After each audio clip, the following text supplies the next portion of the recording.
Ini adalah kisah nyata yang kami alami. Aku, Yuri, dan 2 orang temanku, yaitu Rindi dan Sonia, kini sedang melaksanakan magang di sebuah perusahaan terkemuka di Pekanbaru. Kami adalah siswi kelas 2 SMK swasta. Untuk menghemat biaya transport, maka kami mencari kosan yang dekat dengan tempat magang kami. Pada awalnya kami menempati kamar kos ini. Kami tidak merasakan hal-hal aneh yang terjadi. Namun, waktu itu ibu kos pernah bilang, entah bercanda atau serius, aku pun tak tahu. Beliau bilang bahwa kosan ini memang ada penunggunya. Karena mengira ibu kos hanya menakut-nakuti kami, maka kami pun tak ambil pusing. Kosan kami itu sendiri berada di lantai 3, yaitu lantai paling atas. Lantai pertama, ibu kos gunakan sebagai rumah makan, sedangkan lantai 2 digunakan sebagai rumah ibu kos. Menurutku, lantai 2 inilah ruangan yang paling ngeri karena hanya sedikit bagian yang digunakan sebagai kamar, sedangkan sebagian besar dibiarkan kosong. Anehnya, di situ tertumpuk barang-barang yang entah punya siapa. Waktu itu pernah kami tanyakan pada ibu kos, tapi beliau tidak mau memberitahu. Kamar kos lantai 3 sendiri terdiri dari 6 kamar dan hanya 3 kamar yang terisi. Suasana yang gelap membuat kami lumayan deg-degan untuk tinggal sendiri.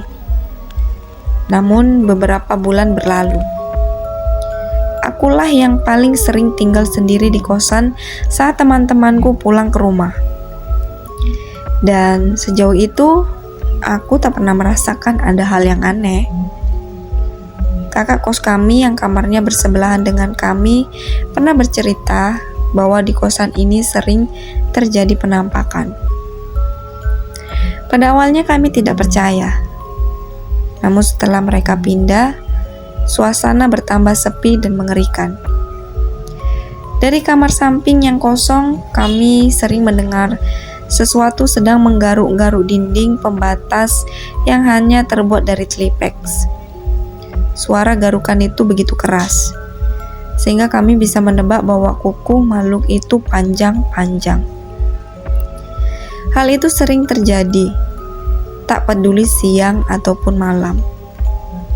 Puncaknya, kami pun sering ketakutan, apalagi saat kami hanya bertiga di kosan itu.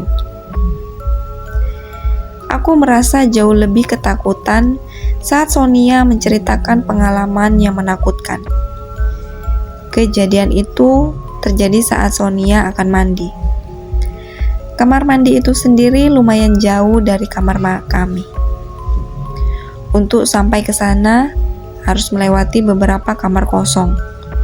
Sebelum kejadian ini, dia memang sering mandi malam. Waktu sudah menunjukkan pukul 9 saat dia mengambil handuk dan berjalan ke kamar mandi. Di dekat kamar mandi itu terdapat sebuah jendela kaca. Dia bercerita bahwa ia melihat sosok genderuwo yang menatap tajam ke arahnya lewat jendela itu. Bisa kalian bayangkan seberapa besar dan tingginya makhluk itu? Hingga kepalanya saja tampak di jendela lantai 3 kamar kami. Gara-gara takut, akhirnya Sonia tak jadi mandi. Ia hanya mencuci muka lalu balik ke kamar. Beruntung, saat melihat makhluk itu, Sonia tidak menjerit. "Aku takut kalau aku jerit, kalian juga akan ketakutan," katanya. Wah, temanku yang satu ini lumayan berani juga. Selain kejadian itu, hal-hal yang aneh sering kami alami, dan sering terdengarnya suara langkah kaki naik turun tangga. Padahal setelah kami cek, tak ada orangnya. Dan sebuah peristiwa yang menurutku paling menakutkan terjadi pada malam tanggal 14 Mei. Saat itu, kami bertiga sedang ngobrol lumayan seru. Di kosan itu hanya ada kami bertiga, karena ibu kos sedang pergi ke Medan. Di antara bunyi kipas angin yang lumayan berisik, kami ngobrol sampai pukul 10:30 malam. Aku sendiri tidak ingat bahwa malam itu adalah malam Jumat. Saat aku dan Rindi sudah mulai terlelap, tiba-tiba Sonia menutup telinganya dengan bantal dan berkata, "Ih, pasti kayak gini," teriaknya.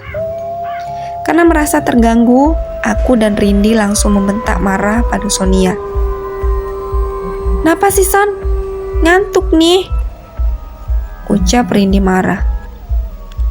"Iya nih," timpalku. "Coba kalian dengerin, ada suara genderuwo lagi ngorok," ucapnya yang lantas membuat bulu kuduk kami meremang. Karena merasa kurang percaya, akhirnya aku mematikan kipas angin yang berisik itu dan mulai mendengarkan. Dan benar saja, entah dari mana asalnya terdengar suara mengerikan yang membuat kami langsung berpelukan takut. "Aduh, gimana nih?" keluhku takut. Akhirnya kipas tadi kembali aku nyalakan, agar suara itu tidak begitu terdengar. Suara mengerikan itu silih berganti menjadi suara tangis bayi dan wanita. Cukup lama kami dihantui rasa takut. Setelah yakin suara itu sudah tidak ada, yaitu sekitar jam 1 malam, maka kami langsung bersepakat untuk segera hengkang dari kosan mengerikan itu. Malam itu juga kami langsung mengemasi barang masing-masing. Kami bertekad akan pergi sepulang dari magang. Kira-kira jam 1 lewat. Kedua temanku sudah tertidur.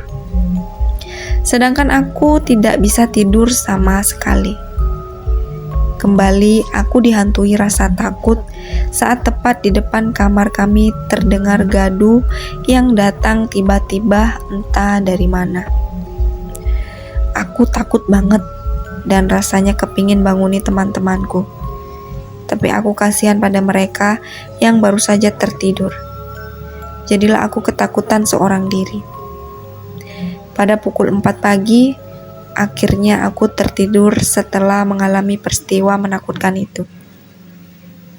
Pagi harinya saat tiba di kantor, kami bercerita pada bos kami dan beliau berkata,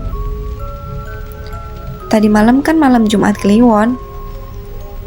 Dek, baru ingat. Ternyata tadi malam memang malam Jumat Kliwon. Hari itu aku pulang lebih dulu karena temanku masih ada tugas. Aku segera bersiap karena cowokku akan segera menjemput untuk membawaku pergi dari tempat yang sangat angker itulah. Dan itulah sekelumit kisah yang kami alami di masa pertama kami jauh dari orang tua. Bagaimanapun, ini adalah sebuah pengalaman yang berharga untuk kami.